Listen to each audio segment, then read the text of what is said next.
ಲೋಕಸಭೆ ಚುನಾವಣೆ ಬರ್ತಾ ಇದೆ. ನೀವೆಲ್ಲ ಸೀನಿಯರ್ಸ್ಗಳಿದ್ದೀರಿ, ಸ್ವಲ್ಪ ಸೀರಿಯಸ್ ಆಗಿ ತೊಗೊಂಡು ಮಾಡಿ ಯಾವ ರೀತಿ ಮಾಡಬೇಕು ಅದನ್ನು ಚರ್ಚೆ ಮಾಡೋದಕ್ಕೆ ಕರೆದಿದ್ರು. ಆ ಸಂದರ್ಭದಲ್ಲಿ ಕೆಲವರು ಹೇಳಿದರು, ನೋಡಿ ಇನ್ನೂ ಸ್ಟ್ರೆಂಥನ್ ಮಾಡೋದಕ್ಕೆ ಇದು ಒಂದು ಭಾಗ, DCM ಮಾಡೋದಿದ್ದರೆ ನೀವು ಅನುಕೂಲ ಆಗುತ್ತೆ ಅನ್ನೋ ಅಷ್ಟೇ ಪ್ರಸ್ತಾಪ ಮಾಡಿದರು. ಅದಕ್ಕಾಗಿಯೇ ಏನು ಚರ್ಚೆ ಮಾಡಿಲ್ಲ. ಅವ್ರೇನು ಗೈಡ್ಲೈನ್ಸ್ ಕಳಿಸಿದಾರೋ ಅದ್ರ ಬಗ್ಗೆ ಚರ್ಚೆ ಮಾಡಿ ತೀರ್ಮಾನ ಮಾಡ್ತಾರೆ. ರಾಜ್ಯ ಸರ್ಕಾರಕ್ಕೆ ತನ್ನದೇ ಆದಂಥ ತೀರ್ಮಾನಗಳು ಇರ್ತವೆ.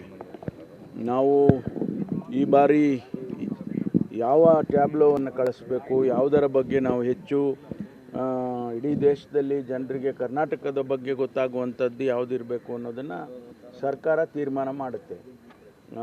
ಅವರೇನು ಗೈಡ್ಲೈನ್ಸ್ ಕಟ್ಟಿದ್ದಾರೆ ಅದನ್ನು ಕೂಡ ನೋಡ್ಕೊಳ್ತೇವೆ. ಇದು ರೆಗ್ಯುಲರ್ ಆಗಿ ನಡೀತಾ ಇರ್ತಕ್ಕಂಥದ್ದು. ಅದಕ್ಕೆ ಬಿಟ್ಟು ಹೊರತಾಗಿ ಏನಾದರೂ ಗೈಡ್ಲೈನ್ಸ್ ಕೊಟ್ಟಿದ್ದರೆ ನನಗೆ ಗೊತ್ತಿಲ್ಲ. ಅದು ಅವ್ರೇನು ಗೈಡ್ಲೈನ್ಸ್ ಕಳಿಸಿದಾರೋ ಅದ್ರ ಬಗ್ಗೆ ಚರ್ಚೆ ಮಾಡಿ ತೀರ್ಮಾನ ಮಾಡ್ತಾರೆ. ರಾಜ್ಯ ಸರ್ಕಾರಕ್ಕೆ ತನ್ನದೇ ಆದಂಥ ತೀರ್ಮಾನಗಳು ಇರ್ತವೆ. ನಾವು ಈ ಬಾರಿ ಯಾವ ಟ್ಯಾಬ್ಲೋವನ್ನು ಕಳಿಸ್ಬೇಕು, ಯಾವುದರ ಬಗ್ಗೆ ನಾವು ಹೆಚ್ಚು ಇಡೀ ದೇಶದಲ್ಲಿ ಜನರಿಗೆ ಕರ್ನಾಟಕದ ಬಗ್ಗೆ ಗೊತ್ತಾಗುವಂಥದ್ದು ಯಾವುದಿರಬೇಕು ಅನ್ನೋದನ್ನು ಸರ್ಕಾರ ತೀರ್ಮಾನ ಮಾಡುತ್ತೆ. ಅವರೇನು ಗೈಡ್ಲೈನ್ಸ್ ಕಟ್ಟಿದ್ದಾರೆ ಅದನ್ನು ಕೂಡ ನೋಡ್ಕೊಳ್ತೇವೆ. ಇದು ರೆಗ್ಯುಲರ್ ಆಗಿ ನಡೀತಾ ಇರ್ತಕ್ಕಂಥದ್ದು. ಅದಕ್ಕೆ ಬಿಟ್ಟು ಹೊರತಾಗಿ ಏನಾದರೂ ಗೈಡ್ಲೈನ್ಸ್ ಕೊಟ್ಟಿದ್ದರೆ ನನಗೆ ಗೊತ್ತಿಲ್ಲ. ಅದು ಲೋಕಸಭೆ ಚುನಾವಣೆ ಬರ್ತಾ ಇದೆ.